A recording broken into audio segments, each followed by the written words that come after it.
different types of questions. That's really smart. I don't know why we didn't do that the first day. Just turn the thing on, whatever. So I think we'll go through it quickly. It doesn't look like it's a lot of slides. It says 74 at the bottom, but it's all we need to know is just chapter 9 per our bibs. So we're just going to go ahead and get started with this. Alrighty.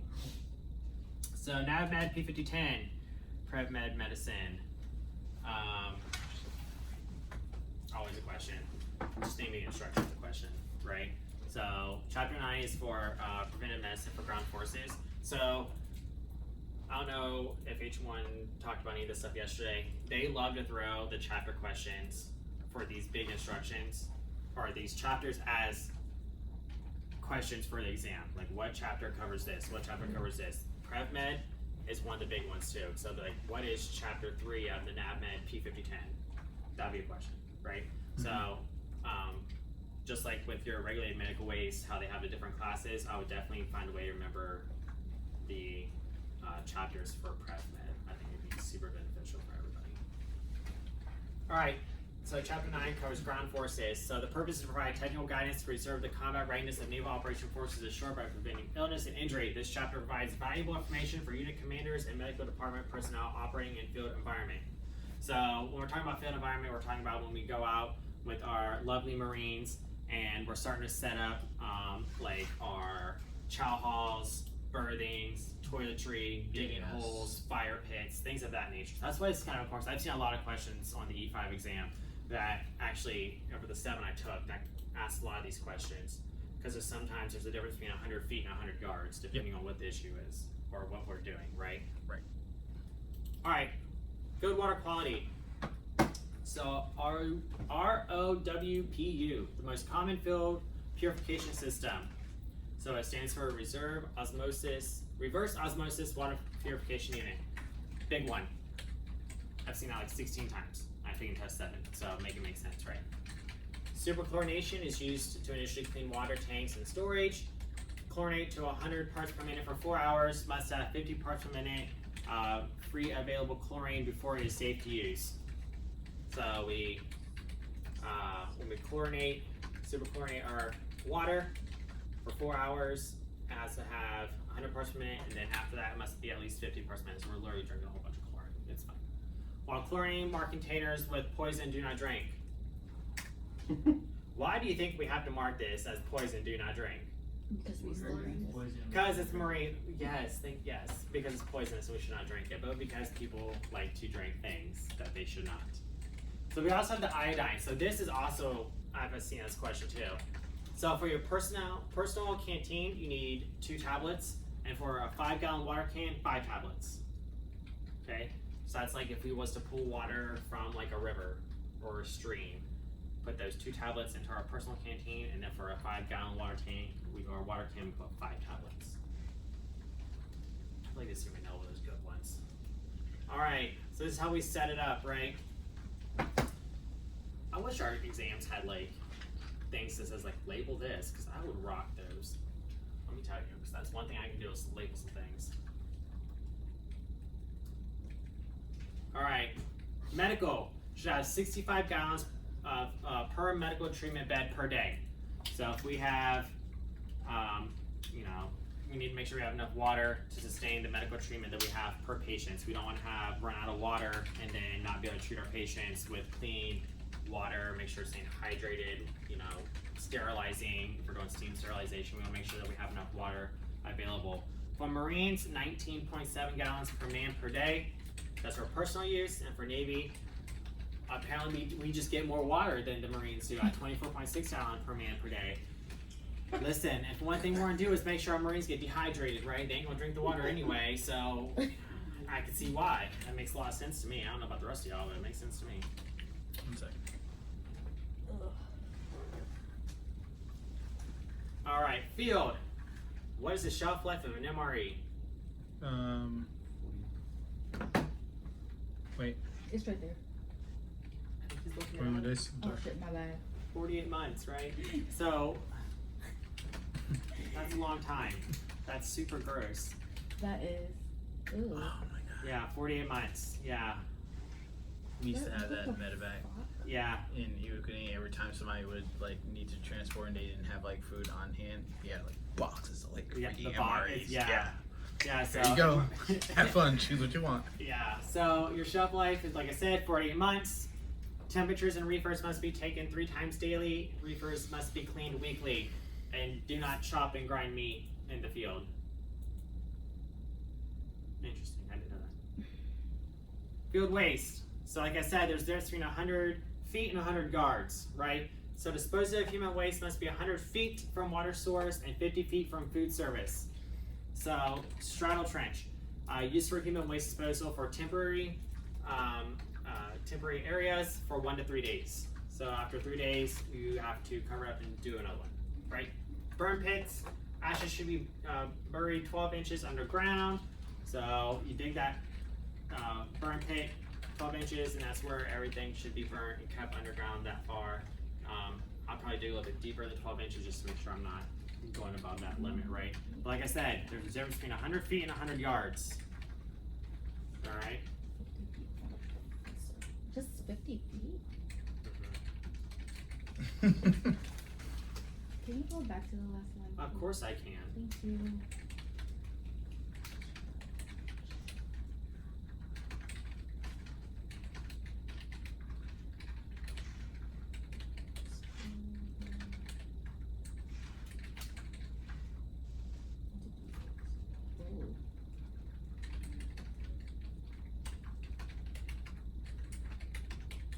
This is good information. Right? That's what I'm saying. Thank you. All right, heat injuries. So as you know, of course, school was in San Antonio. We saw these all the time when it comes to different flags, right?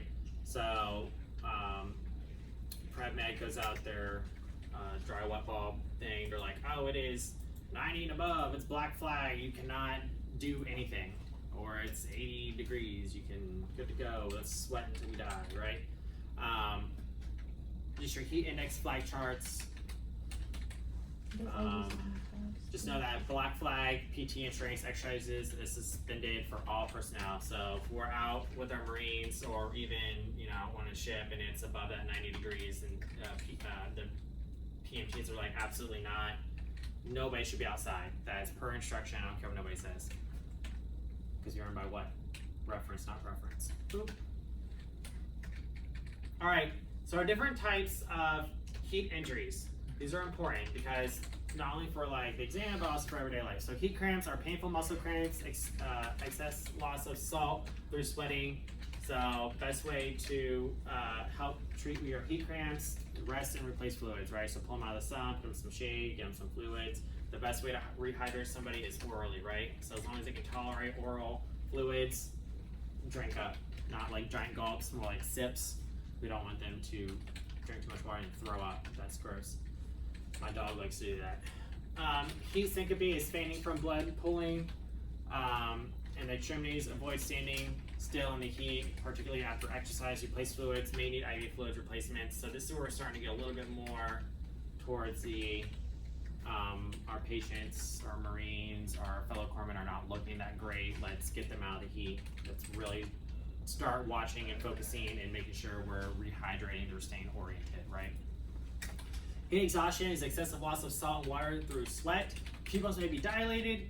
Cool and replace fluids, may need IV replacement. So this is where we're starting to get a little bit more concerned, right? So this is like the severity scale of oh no, oh no, oh no, no, right?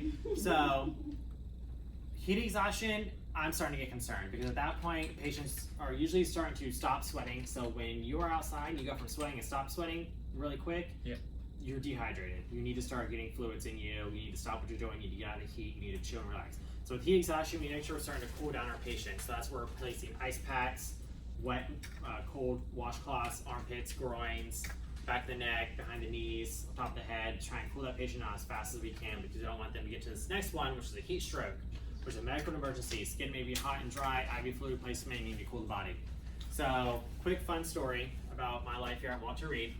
My first year here, I went and did, I was voluntold / really pushed voluntarily to do the Army 10 miler. The weather outside, it was rainy and humid and hot all at the same time. Like it was horrible. by the end of the day, we had exhausted every emergency department within the immediate area to send patients for heat strokes and heat exhaustion. It became a mass casualty event within the first hour. They had to stop the race before anybody, before the back half could finish because of how many people were falling out. So it's really important to know these, not only for yourself, but also, like I said, for the exam, because you need to know how to treat your patients. When should you stop doing oral temperatures and start doing rectal temperatures, right? If somebody's coming in looking at you delirious and not really sure what's going on, acting crazy, guess what? I'm getting a rectal temperature because your core temperature is either way too high or you're just not doing well in general. I saw a lot of buttholes that day from doing so many rectal temperatures. I didn't care if you're male or female, I was getting a temperature in. Ice baths, straight to the ED. So that's how that went. And then the Army uses what, ice sheets? Yeah, I don't know. I thought that was weird. They got some weird things, but we literally had inflatable trauma pools filled with ice, and we didn't even have enough. So then we were whatever we could find, the soak in ice and cold water to throw on these runners was what they were getting. Some nurse tried to tell me you can't be doing this. I told her if she didn't get out of my face, we're gonna have a problem. And I took over my area because she was not doing what she needed to do. Yeah. So that's where your knowledge and your skill set comes in because you know what you're doing, right? Yeah. That's what we had to do in Quantico, especially for the officer on candidate program. Yeah, the Marine candidate program. So immersion syndrome is a serious condition that occurs in as little as 24 hours in environments below 50 degrees. Serious conditions have needed amputation. Frostbite is a sharp prickling sensation, usually affects cheeks, nose, ears, skin, forehead, fingers, and toes. Permanent damage often requires amputation. So these are more your extremities and then your soft tissue areas. Hypothermia is when the body temperature gets too cold, and may result in hypothermia may result in as little as 5 minutes if submerged in very cold water. So this is when we're outside and we get really cold and we start shaking and we're just like, oh god, and our core body temperature just kind of drops and things start shutting down.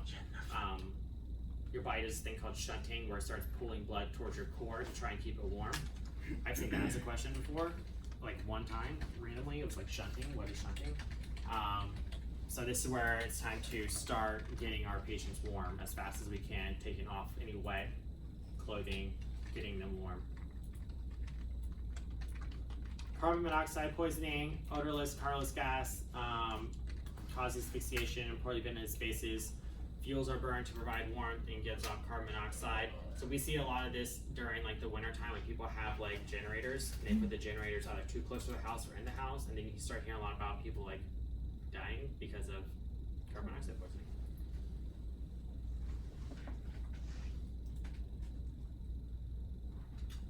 I'm so sorry.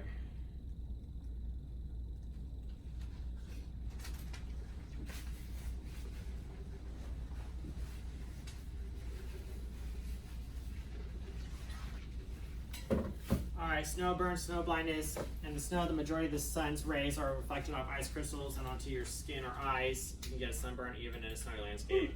It's just that radiation, the rays. People look at me weird because I wear sunglasses in the winter. Yeah, I learned something about myself when I had an eye appointment a couple years ago, and because your eye color is so light, you have more sensitivity to brightness. So even when it's not super sunny outside, my eyeballs hurt. I'm I just wear sunglasses all the time. People make fun of me. I'm it's fine. Communicable diseases. As covered in other instructions, these diseases are transmitted from a carrier to a susceptible host. So communicable disease reporting, refer to this lovely instruction series for latest instructions. So your communicable diseases is whooping cough, chicken pox, the flu, hand, foot, mouth for infants. There's a whole slew and list of them. Usually with communicable diseases, we start to really look at processes and what we're doing and how we can prevent the spread. Start really disinfecting and cleaning a lot of stuff, maintaining distance, that fun stuff. All right, diseases of importance: intestinal, dysentery, hepatitis, leptospirosis. I talked about cholera the other day. Remember that? See, it's there. Vector-borns, your malaria, yellow fever, typhus, plague, dengue fever, hemorrhagic fever. Parasitic, It's also poor sanitation. Avoid eating food from night soil, so grown with human feces. Zoonotic is transmitted under natural conditions from vertebrate to man, so like rabies, or vector-borne, so like the plague. STDs, I think we know what those are. Fun fact, the DMV has the highest number of chlamydia nationwide, and the chlamydia here is also a super chlamydia and is resistant to antibiotics. We also have the highest number of HIV patients because Johns Hopkins is a research hospital and they do a lot of HIV research, so HIV and AIDS is really big here as well. I think gonorrhea is also on that list. Holy So- shit. If we're out in town, please be safe. People just out here. Listen. Any questions? That's some decent stuff. Could you go back to the cold entries Yeah. slide? Oh, fun fact, if you ever go to Bridgeport, hypothermia, chances are you'll... Yeah, no, see, the way my life is set up, I'm not going to go someplace where I have a risk of being hypothermia. So it's I not have it's more not of so much a risk. It's more a byproduct of a training that they. I will most likely have like a heat stroke before I have hypothermia. So they have this cold weather training. Yep. It's for 7 days. The first 3 days is basically your navigation. They give you coordinate. They give you coordinates. They give you compass. They give you a map, and they give you 2 Marines. And you That's are in charge of those 2 Marines and make sure you get to said That's it. coordinates safe. Best of luck. Yeah, essentially. Awesome. And if for any reason you're not there by day 4, they'll send a search party for you. We love that. And then would end up after at a that, hotel. they give you like a day brief as far as like the hypothermia lab, and the following day you do the hypothermia lab. So in full like uniform minus boots, and you can have like sneakers on or whatever, and they just like crack a hole open in this pond. Water is well below freezing. Throw you guys in there. Marines stay in there for 5 minutes. Corpsmen stay in there upwards to 15 minutes. Once you're done, once you're done with that, you have to perform a successful IV, just the needle placement, and then afterwards you can actively rewarm yourself. You do exercise, you can sit in a sleeping bag, or they just give you warm broth in hopes that your temperature returns back to normal. And for any reason it doesn't, then they send you to the clinic on site so you can get warm IV bags. Yeah, fun times. Sucked. Been just hypothermia twice. Not fun. Don't recommend. Alright. Love that for Oh yeah, absolutely. for the individuals that go through that. I love that for you. Yeah. Find me on a beach.